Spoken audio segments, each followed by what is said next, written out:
himself also just arrived in Ottawa at the capital there in order to hammer out some of the developing details regarding NAFTA. As we know, the team continues to work towards a U.S.-imposed midnight deadline to reach an agreement on the trilateral agreement between the U.S., Mexico, and Canada. These NAFTA renegotiations have been going on for about 13 months.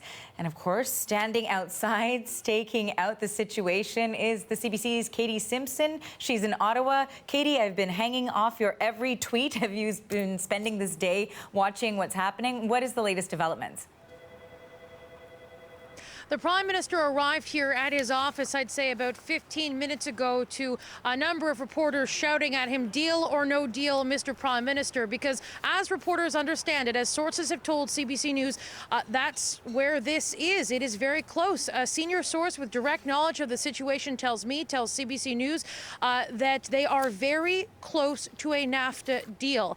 They also say all of the elements are there. It's just a matter of whether they can get it across the finish line. However, there is some very significant caution on this because, as people who follow trade closely say, nothing is done until everything is done. And they have to find out if Donald Trump is going to sign off on this deal and if the concessions that Canada makes are going to be good enough for Donald Trump. And there are some conversations that need to happen behind the scenes. Let me walk you through what we know that's happened sort of over the past 48 hours. An all call was put out to the senior members of the NAFTA team to travel here to Ottawa to the Prime Minister's office. That includes the Canadian ambassador to the United States, who's based in Washington. He flew up here. Canada's Foreign Affairs Minister.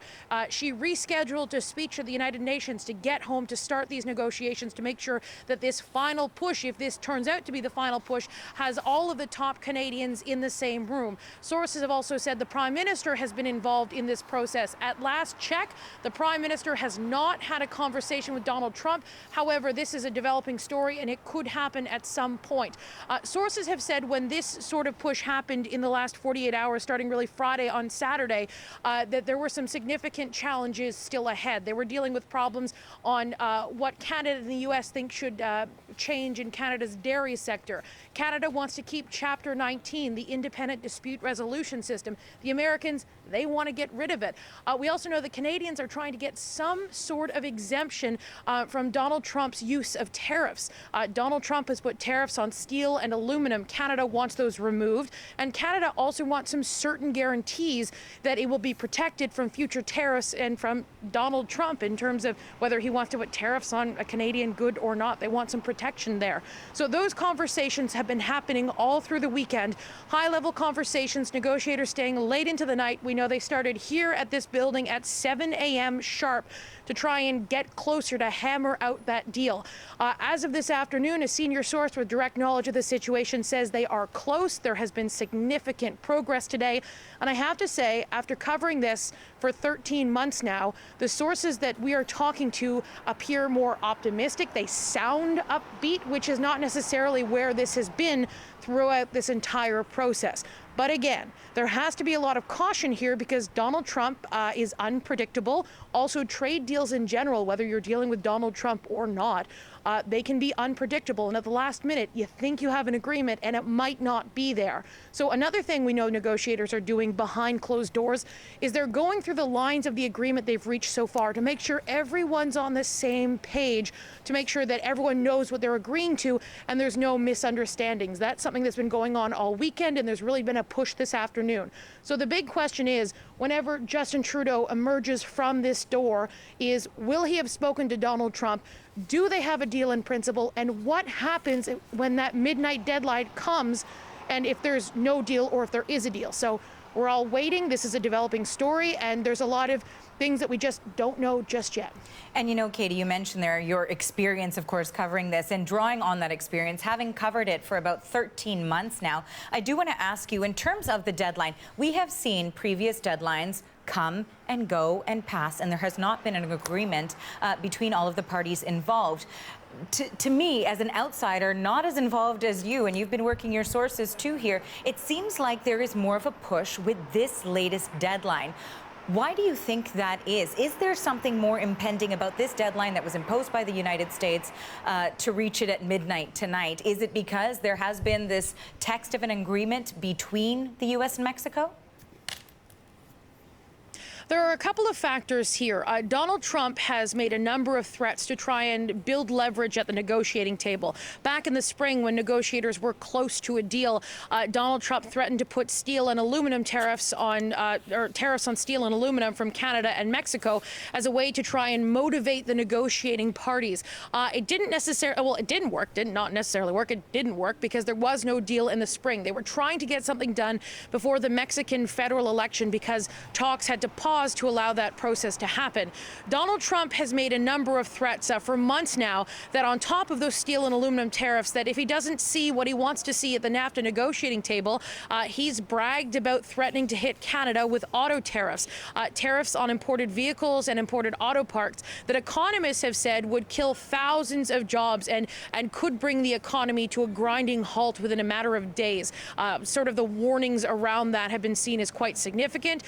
The Prime Minister has said publicly he doesn't think Donald Trump would ever go through with that because it would be a very unpopular move in states that are important to him. Some of those big auto-producing states where, you know, the midterm elections are coming up. He's got to be careful if he wants to continue to have support for Republicans in those midterm elections.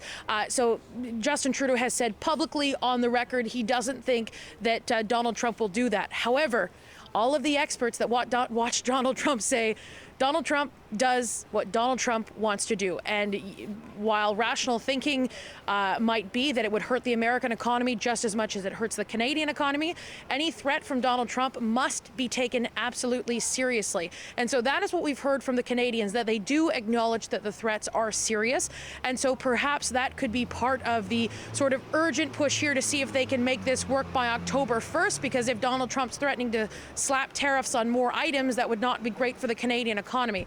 However, I do want to put one caveat on that. Sources have repeatedly told CBC News they are comfortable being a deal breaker, or they're comfortable being a timeline deal breaker. They want a deal, obviously, but they don't necessarily feel they have to do it by October 1st. This is a deadline imposed by the U.S. and Mexico. If it comes and goes at midnight, NAFTA still continues, trade still happens, there's no changes at the border. There might be a lot of tensions between Canada and the United States, but the deal itself still continues. And as I mentioned, sources have told CBC News Canada is comfortable playing deadline spoiler. So although it is clear that there is a lot of motivation to try and get something done, one other thing a senior source with direct knowledge of the situation also told me was that there haven't been a lot of conversations today, or there haven't been any conversations today between the Americans and the Canadians about what happens at midnight if there's no deal, because they're focusing so hard to get to a deal. So that sort of gives you some insight into what's going on behind the scenes and what they're trying to achieve. All right, and one final thought from you, Katie. I know you were saying earlier that still Trump and Trudeau do need to have a conversation before anything is finalized. How quickly could that happen? What I heard from a source with direct knowledge of the situation, that there at the time, this was a couple of hours ago, that a call hadn't been planned yet. I checked in with someone just before we went live and saying if there is a call that reporters will be told, that by logic, that means it hasn't happened yet. I'm guessing, however, this is a fluid developing situation. I don't want to say definitively one way or the other just yet, in case it's happening in this building right behind me right now. So it's that is something that needs to happen if they are motivated to make it happen. Certainly being in the office is, you know, that helps. It's a place to be. And if they all need to be as a team to have that conversation, that can happen there. However, we haven't had any heads up just yet that it's happening. So we're still kind of just waiting to get more information. All right. Thank you so much for this, Katie. We appreciate all the reporting you're doing all day today. That is the CBC's Katie Simpson in Ottawa. Thanks, Katie. All right, now we're going to head to speak to the CBC's Chris Hall, and he's also in Ottawa. Thank you for joining us, Chris. Of course, we're all listening to Katie as she's been staking out the meetings today, but we also wanted to get a little bit more analysis from you on the issues at hand. And one of the key points that she's said is still a sore spot in these negotiations is dairy, and it hasn't been resolved yet, according to the latest information that we received from Katie's reporting. How contentious is this issue? How big of a deal is it? What sort of concessions could be made on this front? Well, a couple of things, Arthur, to start with. The first, of course, is that there's no more important relationship for a prime minister to try to manage than the one with the United States. And Donald Trump is obviously proving himself to be a difficult figure to deal with over the last 13 or so months. When it comes to dairy, a hugely important sector in the Canadian economy, particularly in Quebec, we have a system called supply management here, which essentially sets quotas on how much milk can be brought in or other dairy products, poultry, eggs, these sorts of things. And clearly, with a Quebec election underway, it's a sensitive issue. Farmers have become to depend on this, and it is something that has been hard fought in the past, especially when we're dealing with the Trans-Pacific Partnership, that new trade arrangement with 10 other Pacific Rim nations. So everybody's watching to see whether Canada is prepared to sacrifice on this front. Clearly, it is a stickler for Donald Trump. I don't know how many times people have watched him talk about the unfair dairy tariffs that are put on by Canada. He said they're 270%. Sometimes he says they're 300%. Clearly, he wants to see some movement there. So for Canada, this is one area of the economy they are concerned about, one that they will probably have to make some kind of concession if they're going to get some other things like the Chapter 19, like the cultural exemption that already exists in this deal. So we'll be watching to see whether some concessions are made there and whether they're similar to what was made for the Trans-Pacific Partnership, where essentially foreign producers given opportunity to have 3.25%, 3.25% of the overall milk production annually to be able to reach that threshold before tariffs would apply. Now, if in fact there is a case where we see Canada making concessions on dairy itself, knowing how contentious this issue is within our country, and you mentioned how Donald Trump has been speaking about it. In fact, it was even last night at a rally, he was talking about the 300% tariffs on dairy. So if there are concessions made, what is the long-term game in that? What does it mean for Canada and for the Canadian Prime Minister if he is forced to make concessions on that people are not too pleased with, Canadian voters? Right. It's a politically sensitive issue. Obviously, first of all, there is that campaign going on in Quebec. Voters go to the polls in that province tomorrow. The Liberal leader, Philippe Couillard, has already said he would go to court if there's any significant decline in the supply management system. It's not hard to imagine that whoever wins that election tomorrow would have a similar position. And then federally, of course, there's a price to pay potentially for the federal Liberals in a province like Quebec and parts of Ontario, for that matter, where they want to either hold seats or want to gain seats. So this is a problem for them. You might remember back in 2015 when it looked like supply management was going to be an issue. We had protests in the streets in front of Parliament Hill. We had farmers with their livestock spilling a lot of milk in protest over any suggestion that there would be a change to the system as it exists now. So clearly politically a problem for the Liberals. Every other party for that matter. The Conservatives have also want to pick up seats there. The NDP does have a lot of seats right now in Quebec. They're all going to have to tiptoe around this in the year leading up to the next federal election, which is in the fall of 2019. And you know, I also want to pick up on something that Katie was mentioning about these threats that may be pushing along the urgency here of talks, the threats of the tariffs on auto imports. And so let's quickly talk about that as well and what sort of issues that raises, how important it is to Canadian negotiators perhaps to make sure that that doesn't happen. There was a strong sense that the big push for this weekend came when Donald Trump said he would introduce a mother load of tariffs by saying he'd just go ahead and tax Canadian exports of autos and auto parts. It is a huge part of the economy. Something like $80 billion worth of exports in cars and auto parts goes to the United States. Last year in 2017, 120,000 people employed directly in that industry, most of them in Ontario, which of course is important politically, but also to the overall economy of Canada as a whole. So big issue here. We know that the Mexicans agreed in return for being exempted from the so-called national security tariffs on cars that they would voluntarily limit the number and the amount of exports of autos and auto parts into the United States. The expectation is that something similar has been agreed to or will have to be agreed to by Canada as these talks progress. And that would be a first, limiting how much we can export to the United States. There is no such limit in place now, and certainly purists around the free trade question would argue, and I think successfully that this is not free trade at all if we're voluntarily limiting how many auto parts and cars we send to the United States. So again, politically, incredibly important, economically, also a big concern. So look for whatever deal may emerge out of this, that there will have to have been a give by Canada on those auto exports in order to be able to claim an exemption that has already been slapped on steel and aluminum, to claim that exemption for autos and auto parts. And you know, Chris, I want to keep you here because I want you to react also, if you can, to this new tape that we've got in, and it is of the Prime Minister arriving at the meetings. We know this happened within really the last hour, so let's quickly take a look at that tape. We know that people were asking questions. Let's take a listen to the exchange.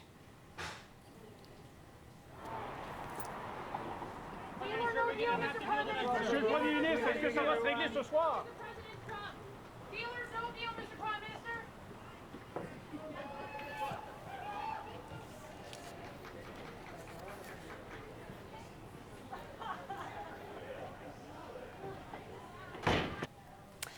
All right, so really not much, I guess, to read from the body language there, and he certainly didn't say anything, Chris. And we know that Canada's Prime Minister has been very clear about the fact that he is not going to negotiate publicly whenever he is asked questions about this.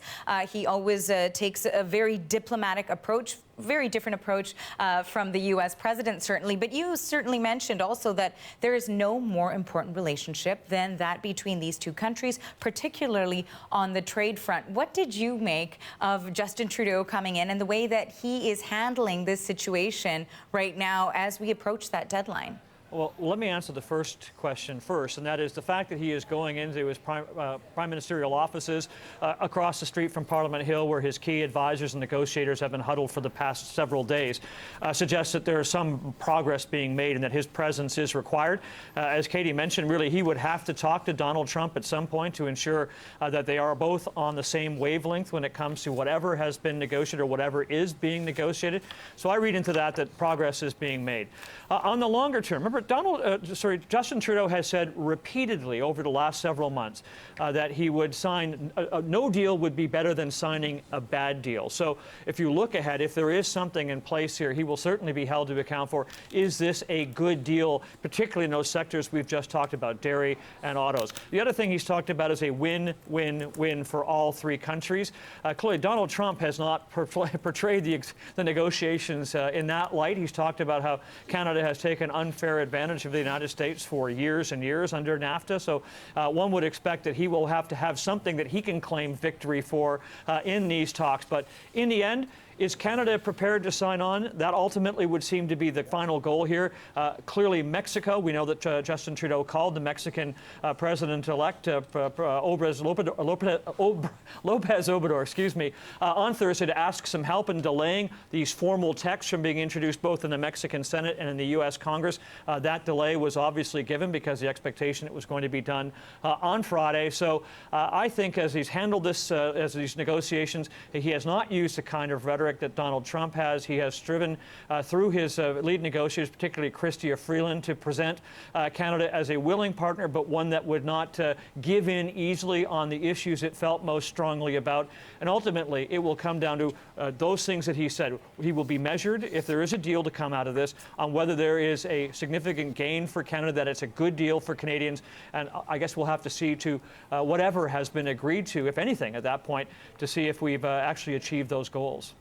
Chris, thank you so much for taking the time to speak with us and break down all of the topics today. We appreciate that. That is the CBC's Chris Hall, our National Affairs Editor and host of CBC Radio 1's The House.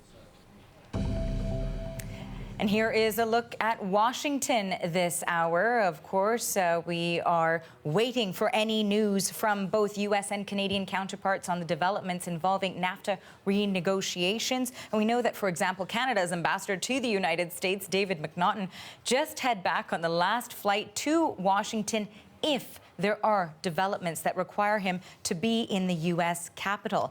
And for more on this breaking news story and developing news story, we turn to Bruce Heyman. He is the former U.S. ambassador to Canada who served in the Obama administration. He joins us over the phone from Aspen, Colorado. Thank you so much for joining us today, Mr. Heyman. I hope you're there.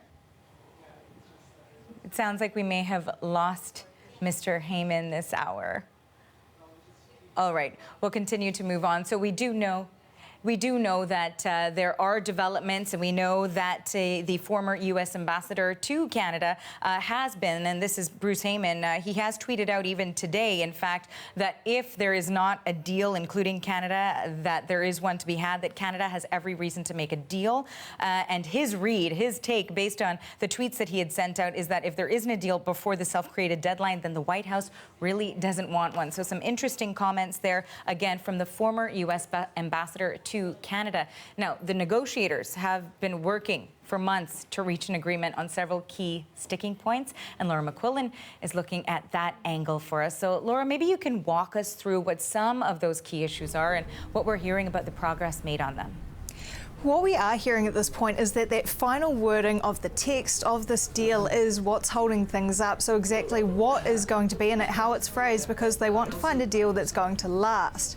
So one of those sticking points we've been hearing a lot about is those tariffs that Donald Trump introduced on steel and aluminum. Those came into effect on June 1st, 25% on steel, 10% on aluminum. Now, Canada wants those tariffs lifted, but will it get its way? Well, Katie Simpson shared with us earlier, Canada didn't have any guarantees in writing at that point. It wants something verbally. What will be in the deal? We're all waiting to see that. But if that does get lifted, what is the US going to ask for in exchange? Another key issue related to that is autos. Donald Trump has repeatedly threatened to put tariffs on Canadian autos. Well, we know that that would have a huge impact, not just on auto manufacturers here in Canada, but consumers right throughout the NAFTA region. They can expect to pay more on cars if that comes into effect. Now, there's been some discussion that Canadian autos could be subject to a type of quota. We're waiting to hear of any details on that, but we do know that when Mexico and the US announced that they'd agreed to a bilateral deal excluding Canada, that Mexico did agree to a cap on its autos. So the US is hoping that Canada is going to follow suit, play ball on that one. Now, another point, of course, dairy and US access to the Canadian dairy market. The US wants those high tariffs on any dairy over its quota to be dropped or cut completely. Canada digging its heels in on that one. Now, we're hearing that even on Friday night, that was still unresolved, and we don't know what progress has been made in the days and hours since. But certainly one of the biggest issues there, plenty of water to come under the bridge while we wait to see what the details of that text are. So all eyes on what's going on in Ottawa and Washington over the next hours and the next day. All right, thank you again, Laura. That's Laura welcome. McQuillan reporting. All right, and now we have actually connected with the former U.S. ambassador to Canada, Bruce Heyman. Hello, Bruce. Greetings. I'm glad we have a connection now. All right, so I do want to have a question for you here in regards to the way that these NAFTA negotiations have gone. I know you have been critical of the U.S. president before. Based on what we're hearing right now from both the U.S. and the Canadian sides, what's your take on how close we are to a deal here? So we're definitely making progress. I think we've made progress month by month. But when you create a deadline, it forces people to put their cards down on the table and begin negotiating those points that you've put off to the side, that were too tough to negotiate with your baseline negotiators, and you moved it up to the ministerial level. So that's where we are, and we all know it's been very public of the things that have been impediments here to getting a deal done. I'll tell you, I think we probably could have gotten a deal done, last year, 6 months ago, 3 months ago, but creating these deadlines, I think, forces outcomes. And I think that using splitting the Mexican and Canadian negotiations, I think helped move that along for the United States. Well, Mr. Heyman, we appreciate your time and we appreciate your comments as well, looking into what's happening between our countries as we continue to watch the developments on those NAFTA talks that are underway. That, again, was Mr. Bruce Heyman, and he is the former U.S. ambassador to Canada. And for more analysis, we also turn to a former NAFTA negotiator who joins us now in studio. Mr. John Johnson is a senior fellow at the C.D. Howe Institute, and he joins me here. So the latest information we're hearing right now is that they are very close to a deal, that there still are some challenges when it comes to dairy, for example, but we know the Prime Minister himself has gone to these meetings. What's your take on all of the developments we've seen so far? Well, I'm not quite sure what's going on. I hear snippets. Dairy's a tough one because Mr. Trump has gone to the barricades on that. Every one of his rallies he talks about the 300% tariffs, and he is very determined on that. And that's a tough one for Canada because the dairy lobby is very strong, and particularly strong in Quebec. The tariffs on steel and aluminum worry me quite a bit. They should just go away. They never should have been imposed in the first place, but we'll see where we end up in that. I'm much more concerned about the auto tariffs and the threatened auto tariffs, and I just hope we don't give up a lot on that. They're unjustified. The U.S. had complaints about Mexico, and there was a very significant imbalance in trade in automotive products between the United States and Mexico. That's not the case with Canada and the U.S. They frankly have nothing to complain about, and I really hope we stick to our guns on that one. You know, as we do look ahead, you know, it does appear that a decision or a deal could be made tonight, tomorrow. Again, that's just based on the reporting that we're seeing, that it is possible. But you were talking about those punitive tariffs, the aluminum tariffs, aluminum and steel. Yes. What we understood from our reporter who is out there, from Katie Simpson, is that Canada doesn't have any guarantees from the U.S. in writing about those Section 232 tariffs. And if they don't have something on paper, they want something verbally. Do you think that is a prudent step when we're moving forward, something to look out for? Well, verbally is better than nothing. Sure, absolutely, absolutely. Do you think that that will do, though? Will that suffice? Well, if it's all we can get on it, but I think there should be something there. The steel tariffs particularly made no sense whatsoever because it was pretty much an equal balance between Canada and the U.S. Now, what happened after the NAFTA, before the Canada-U.S. agreement, is that each side on the steel business sort of specialized. So they produced some things, we produced other things, and we traded back and forth. And if you look at the statistics over the years, we were pretty well balanced. It just doesn't make any sense at all. But anyway, I just hope that, you know, if we get a verbal agreement, if we get some sort of an agreement, that's better than nothing. But they should go away.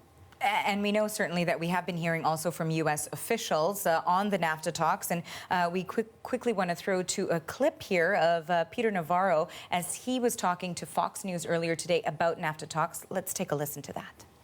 Tomorrow morning on Maria in the Morning, you'll have some news one way or another that'll be big and perhaps market moving. Everybody's negotiating in good faith right now as we speak, and the deadline is midnight tonight to get the text in to Congress in order to make sure this goes forward. So it's either going to be the text goes in with Mexico and the U.S., or the text goes in with all three countries.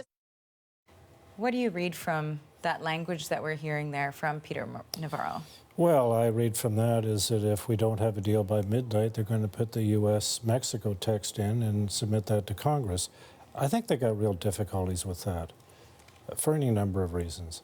That was never the deal that was presented to Congress. There's all kinds of problems under their Trade Promotion Authority law in getting that through. Congress could shut the whole thing down tomorrow. They wouldn't. But they won't be happy about it, and they have to get Congress on side. And then, of course, they got the thorny problem of getting rid of NAFTA. That's tough. There is a lot for us to continue to watch for. We appreciate your expert eyes having a look at this as we continue to watch for any developing news coming out of Ottawa or Washington. Again, that was the former NAFTA negotiator and C.D. Howe Institute Senior Fellow, John Johnson. Thank you for joining us right here in studio. And we do continue to watch. All eyes on Ottawa and Washington this hour. We know that we've got CBC's reporter Katie Simpson staked outside those meetings. Prime Minister Justin Trudeau just arrived at the meetings. We know in addition to hammering out language details, crossing T's, dotting I's, there needs to be a conversation between the U.S. and Canadian trade representatives before any deal is finalized. And there also has to be a conversation between U.S. President Donald Trump and Canada's Prime Minister Justin Trudeau. So this is all part of what we'll be watching for, and the National will be covering that tonight on CBC News. Thanks for joining us.